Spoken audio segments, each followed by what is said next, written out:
रहीम आज Islamabad high court में chief justice साहब के सामने पीटीआई के चेयरमैन के टोटल 8 केसेस लगे थे।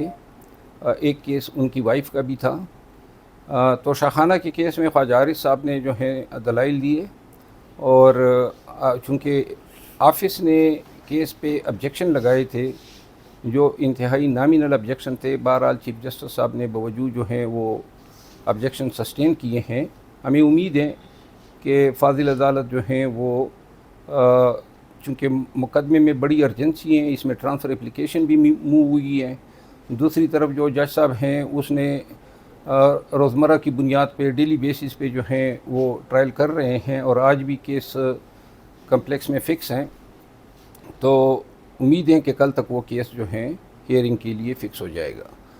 बकाया जो 7 केसेस थे उसमें मैं चेयरमैन पीटीआई के लिए पेश हुआ। ये केसेस जो हैं एडिशनल सेशन जज साहब सिपरा साहब की अदालत में जो प्री अरेस्ट बेल पिटीशंस हैं उनकी मुंतकिली किसी दूसरी अदालत को इस बुनियाद पे हमने दरख्वास्त दी है कि चूँकि फाजिल एडिशनल सेशन जज साहब ने जो कोई क्यूज़ थे और जिनको भी इसी तरह रोल एस्क्राइब हुआ था, जिसमें एक असद कैसर साहब भी थे, 109 के तहत जो हैं रोल एस्क्राइब हुआ था। शाह महमूद कुरैशी साहब थे, असद उमर साहब थे, असद कैसर साहब थे, इसके अलावा कोई 8 और एक्यूज़ थे। लेकिन सिमिलर रोल वही खान साहब को भी एस्क्राइब हुआ है। सिपरा साहब ने जो है दोनों केसेस चेयरमैन पीटीआई के जो केसेस हैं वो उसने किसी और तारीख़ के लिए फ़िक्स किए और बकाया एक्यूज़ की उन्होंने एक और डेट के लिए फ़िक्स कर दी है। अदालती प्रैक्टिस ये हैं कि अगर किसी एक एफआईआर में सेम एक्यूज़ड हो तो उनकी बेलें कानून कहता है कि एक रोज़ में फ़िक्स होंगी और इकट्ठे डिसाइड होंगी। उन्होंने उनकी बेलें ख़ारिज कर दी और हमारी बेल जो हैं वो 19 को टेकअप हुई। तो 20 तारीख़ को वो उन्होंने ख़ारिज कर दिया और हमारी तारीख़ 19 थी, तो हमें डेट दी आगे और 20 को उनकी बेल पिटीशंस ख़ारिज कर दी। तो जब नेक्स्ट डेट आई 4 तारीख़ तो अदालत को हमने कहा कि चूँकि ऑलरेडी सिमिलर रोल पे आप कोई क्यूज़ की बेल ख़ारिज कर चुके हैं जिसे आपने अपना माइंड डिस्क्लोज़ कर दिया है, तो लिहाजा जहाँ माइंड डिस्क्लोज़ हो जाता है तो फिर ये दीवार पे लिखा होता है कि अदालत ने वो अपने ही आर्डर को फॉलो करना है, क्योंकि रूल ऑफ कंसिस्टेंसी है। फाजिल जज साहब ने जो है इत्तेफाक नहीं किया हमसे। एक और भी इसमें रीज़न फिर सामने आई, वो ये थी कि जो जब आर्डर मुलाहिदा किया गया जो कोई क्यूज़ की बेल उन्होंने ख़ारिज की हैं तो वो सिर्फ इस ग्राउंड पे ख़ारिज की है कि चूँकि जो कोई क्यूज़ थे वो पीटीआई के लीडर्स थे और चूँकि फाजिल जज साहब ने लिखा है कि इसमें मिलिट्री इंस्टॉलेशंस पे अटैक हुआ था तो इस वजह से उन्होंने ख़ारिज कर दी। न तो मिलिट्री इंस्टॉलेशन का केस फाजिल जज साहब के सामने था और न ये कोई ज़मानत ख़ारिज करने की वजह है कि कोई किसी पार्टी का लीडर है। उन्होंने ये देखना होता है कि उस लीडर या उस मुल्ज़िम के ख़िलाफ़ क्या एविडेंस है जो उस आर्डर में डिस्कस नहीं हुई। तो इन 2 वजूहात पे हमने हाई कोर्ट में ये 7 पिटीशन दायर की। आज वो केसेस भी टेकअप हुए, उसमें चेयरमैन पीटीआई के बायोमेट्रिक नहीं हुए थे और इसके अलावा एफिडेविट जो हैं वो मैंने अपने दिए थे। फाजिल जज साहब ने कहा कि ये दोनों चीज़ें जो हैं वो आप ऑब्जेक्शन रिमूव कर दें। हम इंशाल्लाह रिमूव कर रहे हैं और हमें उम्मीद है कल या ज़्यादा से ज़्यादा परसों तक ये केसेस भी चीफ जस्टिस साहब की अदालत में लग जाएंगे। एक और चीज़ वो ये है कि आज तो शाखाना केस जो हैं वो कम्प्लेक्स में लगा हुआ है, हम वहाँ जाएंगे और जज साहब को इन्फॉर्म करेंगे कि चूँकि आपके हवाले से हमने शिकायत की है और ट्रांसफ़र एप्लीकेशन दी है तो ये केस आप समाप्त न करें। तो फिर आगे देखते हैं कि वहाँ पे क्या होता है।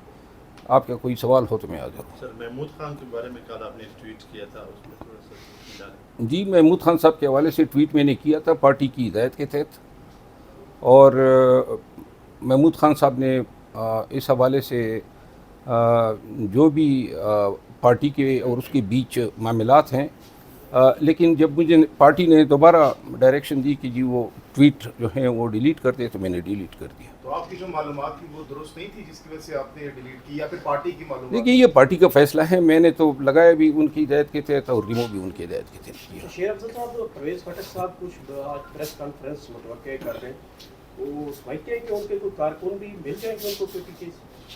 जी, परवेज़ खटक साहब जो हैं ان کو چونکہ میں نے پہلے بھی بار بار کہا ہے کہ کے پی میں ان کو آگے متبادل کے طور پہ لائے جانے کی کوششیں ہو رہی ہے، اور چند ایک لوٹے اس کو ضرور ملے ہیں جو یہ پریس کانفرنس میں شو کرے گا، لیکن بات یہ ہے کہ جو لوگ ان کے ساتھ آئے ہیں وہ بھی انہی مجبوریوں کے تحت آئے ہیں جس مجبوری کے تحت خود پرویز خٹک صاحب کو پی ٹی آئی چھوڑنی پڑی۔